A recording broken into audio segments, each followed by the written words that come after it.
السلام علیکم دوستو، میں ہوں زویا مسلمہ۔ امید کرتی ہوں الحمدللہ آپ سب آپ کے گھر میں خیریت سے ہوں گے۔ آج ہمارا ٹاپک ہے پرندے اور ماں کی ممتا۔ یہ نہیں کہ یہ صرف انسانوں کا معاملہ ہے، بلکہ پرندوں میں بھی یہ معاملہ ہے کہ چنانچہ آپ نے دیکھا ہوگا کہ چھوٹی سی مرغی اپنے بچوں کو لے کر پھر رہی ہوتی، اتنے میں کہیں سے بلی آ جاتی ہے تو وہ اپنے بچوں کو فوراً اپنے پروں میں چھپا لیتی ہے، اور اگر بلی آگے بڑھنے کی کوشش کرتی ہے تو یہ مرغی اس کا راستہ روک کر کھڑی ہو جاتی ہے۔ اس مرغی کو پتہ ہوتا ہے کہ میں بلی کا مقابلہ نہیں کر سکتی، مگر وہ اپنے جیتے جی اپنے بچوں کو بلی کا لقمہ بننے نہیں دیتی۔ اس کا راستہ روک کر کھڑی ہو جاتی ہے کہ تم میرے ساتھ پہلے مقابلہ کرو، جب تم مجھے موت کی نیند سلاؤ گی تب تم میرے بچوں کو ہاتھ لگا سکو گی۔ چڑیا کو بھی آپ نے دیکھا ہوگا، وہ گھونسلہ بنا کر رہتی ہے، وہ وہی اپنے بچوں کو رکھتی ہے۔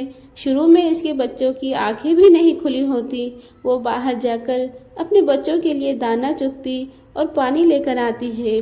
کئی مرتبہ دیکھا گیا کہ جب گھونسلہ کسی کمرے کے اندر ہوتا ہے اور دروازہ بند کر لیا جاتا ہے اور وہ اندر بچوں کو بھوک پیاس لگی ہوتی ہے تو چڑیا کو آرام نہیں آتا۔ وہ بچوں کی بھوک پیاس کی وجہ سے بے قرار رہتی ہے، وہ کبھی ایک دیوار پر بیٹھتی ہے اور کبھی دوسری دیوار پر، حتیٰ کہ پورے کمرے میں چکر لگاتی ہیں کہ کسی طرح دروازہ کھل جائے اور میں باہر جاؤں۔ جب دروازہ کھلتا ہے تو وہ بھاگ کر باہر جاتی ہے اور اپنی چونچ میں پانی لاتی ہے۔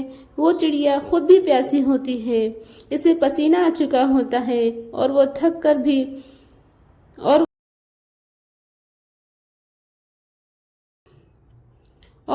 بھی چکی ہوتی ہے۔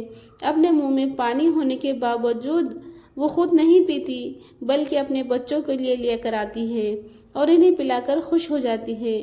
دیکھیے چڑیا کی ننھی سی جان ہوتی، مگر اسے اپنے بچوں سے کتنا پیار ہوتا ہے، اسے اپنی بھوک پیاس کی کوئی پرواہ نہیں ہوتی۔ یہ ماں کی ممتا ہے۔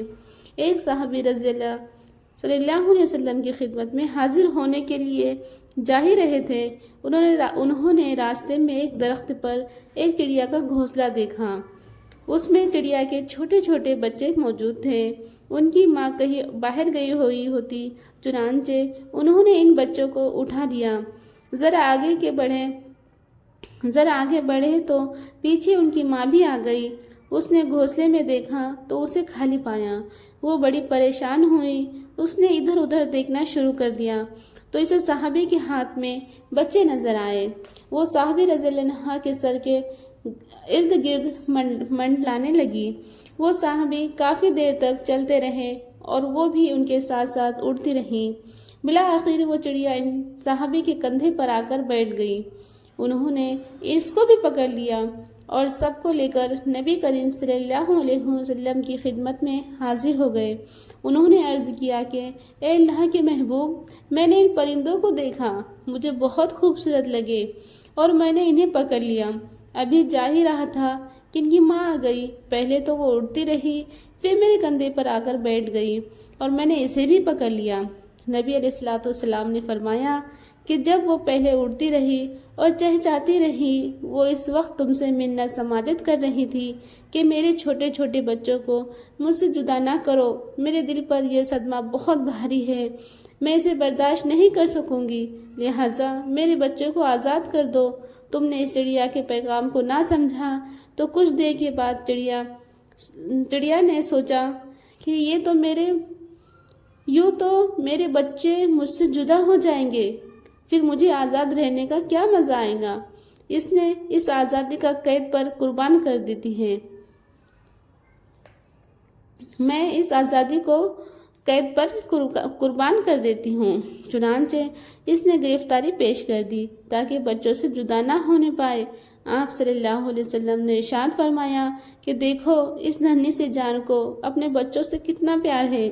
پھر اللہ کے محبوب صلی اللہ علیہ وسلم نے ارشاد فرمایا کہ تم جاؤ اور جہاں سے پرندے کے گھونسلے سے